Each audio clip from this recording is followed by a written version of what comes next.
Arbana apo Ledioni? Më duket se audienca e reality shows në fakt është ndarë në dy kampe, nga njëra anë ke Big Brother, nga ana tjetër ke Ferma VIP, por ka edhe një garë të pashpallur midis dy prezantuesve, Ledioni dhe Arbana. E shikon këtë në rrjetet sociale, e ndjen nga kunjat që prezantuesit i hedhin njëri tjetrit ndërsa drejtojnë programet respektive.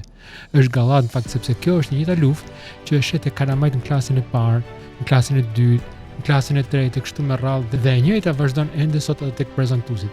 Por është e njëjta gjë që ndodh edhe me ty. Sheh dikë që është më mirë ose më suksesshëm dhe pa pritur shikon që e ke të vështirë të gëzohesh me të, por përkundërzit vjen natë. Imagjino këtë. Nëse nuk do kishte askënd me këtë krahasohesh, a do ishe më i kënaqur me atë që ke arritur deri tani?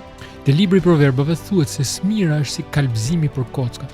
Mendo pak, ti mund të jesh shëndosh i mirë, mund të kesh gjithçka, por nëse fokusohesh te suksesi i tjetrit, ti fillon të konsumohesh nga brenda. Nuk po e dëmton atë që ke natë, por po kalb qetësinë tënde. Pyetje për ty.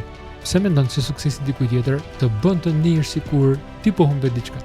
Shkruaj më poshtë. Zoti Bekov.